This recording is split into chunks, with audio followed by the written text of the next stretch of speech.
Hello అండి, నమస్తే. నేను Srilakshmi. Welcome back to Srilu smart and simple. ఈరోజు మన వీడియోలో ఆడవాళ్ళు అందానికి మాత్రమే ఉపయోగించే పౌడర్తో ఇంటికి ఎన్ని ఉపయోగాలో చూద్దాం.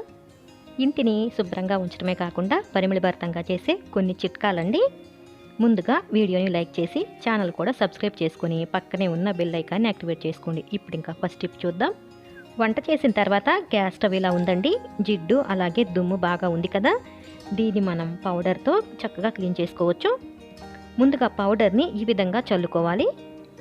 చూడండి, ఈ విధంగా పౌడర్ అంతా ముందుగా చల్లేసి ఒక టిష్యూతో బాగా క్లీన్ చేసుకోవాలి. ఇది చాలా సింపుల్ మెథడ్ అండి. తక్కువ టైంలో ఈజీగా క్లీన్ అయిపోతుంది. చూసారా, జిడ్డు అలాగే డస్ట్ అంతా ఇలా వచ్చేసింది. ఇలా టిష్యూతో క్లీన్ చేసుకున్న తర్వాత ఇప్పుడు ఇంక చూడండి, కొద్దిగా నార్మల్ వాటర్ చల్లి క్లాత్తో కనుక తుడిచేసామంటే ఇక స్టవ్ మనకి అద్దంలా వచ్చేస్తుందండి క్షణాల్లో.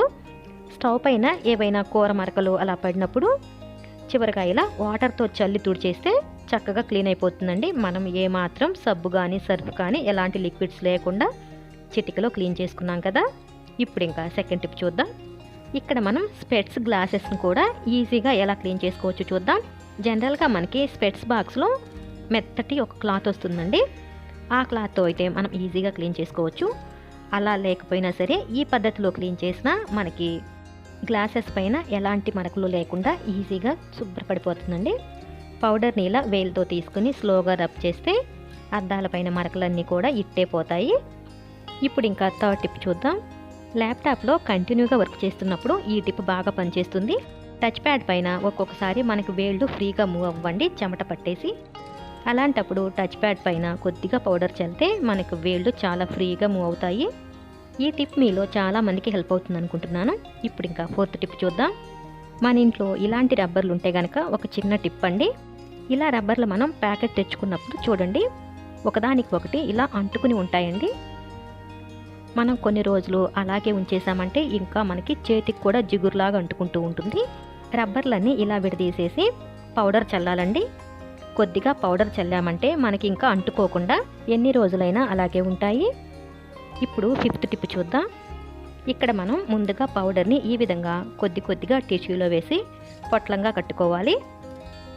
మన అవసరాన్ని బట్టి ఈ విధంగా ఎన్ని కావాలన్నా ఇలా రెడీ చేసుకోవాలండి.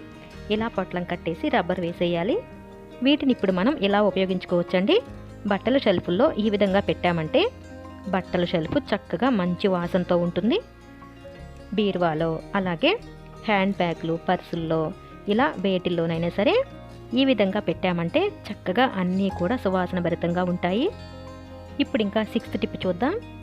కిచెన్లో కబోర్డ్స్ పైన కూడా ఇలా నూనె మరకలు అయ్యి ఉంటాయి కదండి. అంటే మనం హడావుడిలో ఒక్కొక్కసారి చేతులు పెట్టేస్తూ ఉంటాం కాబట్టి ఇలాంటి నూనె మరకలు పడుతూ ఉంటాయి. అలాంటప్పుడు కూడా చూసారా, పౌడర్తో ఇలా క్లీన్ చేసుకోవచ్చు. టిష్యూలో కొద్దిగా పౌడర్ వేసి ఇలా చక్కగా రుద్దామంటే అర నిమిషంలోనే క్లీన్ అయిపోతుందండి. చక్కగా మెరుస్తుంది కదా. చూసారు కదా, మీరు చూస్తుండగానే ఎంత నీట్గా వచ్చేసిందో. జిడ్డంతా కూడా పౌడర్ పీల్ చేసిందండి.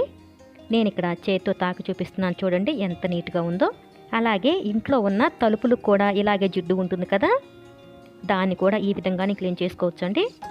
ఇదంతా కూడా మనకి చాలా సింపుల్ ప్రాసెస్ అండి. తక్కువ శ్రమతో చక్కగా ఇల్లంతా నీట్గా శుభ్రంగా పెట్టుకోవచ్చు. ఇప్పుడు ఇంకా సెవెంత్ టిప్ చూద్దాం. మనకి ఇంట్లో అద్దాలు ఉంటాయి కదండి, అద్దాల పైన కూడా జిడ్డు పడుతూ ఉంటుంది. జిడ్డు మురికి ఉన్నప్పుడు కూడా ఈ విధంగా క్లీన్ చేసుకోవచ్చు. పౌడర్ చల్లేసి టిష్యూతో క్లీన్ చేస్తే చాలా చక్కగా ఈజీగా క్లీన్ అయిపోతుంది. డ్రెస్సింగ్ టేబుల్ అద్దాలైనా సరే, ఇలా చిన్న చిన్న అద్దాలైనా ఏవైనా సరే చాలా ఈజీ ప్రాసెస్తో చక్కగా క్లీన్ చేసుకోవచ్చు. చూసారుగా ఎంత నీట్గా ఉందో. ఇప్పుడు ఎయిత్ టిప్ చూద్దాం.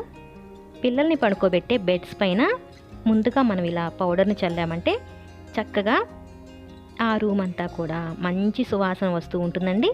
ముందుగా ఇలా బెడ్ పైన పౌడర్ చల్లి ఆ తర్వాత పిల్లలకి సంబంధించిన బెడ్షీట్ని ఈ విధంగా వేసి పడుకోబెడితే ఆ ఏరియా అంతా, ఆ రూమ్ అంతా మంచి సువాసన వస్తుంది.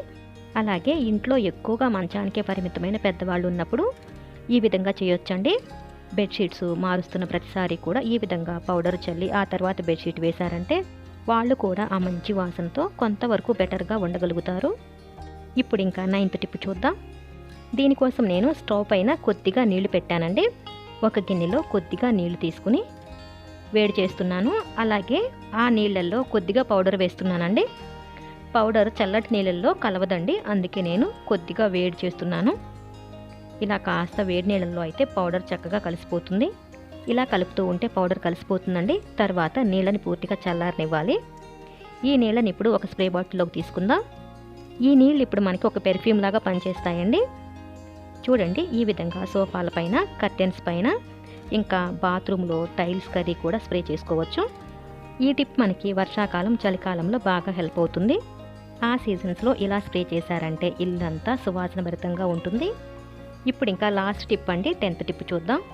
మనం ఈ పౌడర్తో టీవీ స్క్రీన్స్ కూడా చాలా నీట్గా క్లీన్ చేసుకోవచ్చు. పౌడర్ని ఈ విధంగా కాటన్తో తీసుకుని స్క్రీన్ పైన లైట్గా రబ్ చేస్తూ ఉంటే మనకి ఎక్కడైనా మరకలు ఉంటే చూసారా ఎంత నీట్గా పోతుందో. చాలా చక్కగా అండి, మనకి జిడ్డు ఉన్న దగ్గర ఇలా పౌడర్ అంటుకుంది. దానిపైన ఇలా లైట్గా రబ్ చేస్తే ఈజీగానే పోతుంది. తర్వాత ఫ్రెష్ కాటన్ తీసుకుని ఎక్కడైనా పౌడర్ ఉంటే ఇలా క్లీన్ చేసుకోవచ్చు. అంతేనండి, చాలా నీట్గా చక్కగా అయిపోతుంది. అలాగే ల్యాప్టాప్ స్క్రీన్ కూడా క్లీన్ చేసుకోవచ్చు. ఈ వీడియో మీ అందరికీ నచ్చిందని అనుకుంటున్నాను. నచ్చినట్లయితే ప్లీజ్ అండి తప్పకుండా లైక్ చేసి, షేర్ చేసి మీ అభిప్రాయాన్ని కామెంట్ సెక్షన్లో తెలియచేయండి. మీరు ఇంతవరకు మన ఛానల్ని సబ్స్క్రైబ్ చేసుకున్నట్లయితే తప్పకుండా సబ్స్క్రైబ్ చేసుకొని పక్కనే ఉన్న బెల్ ఐకాన్ని యాక్టివేట్ చేసుకోండి. Thanks for watching this video.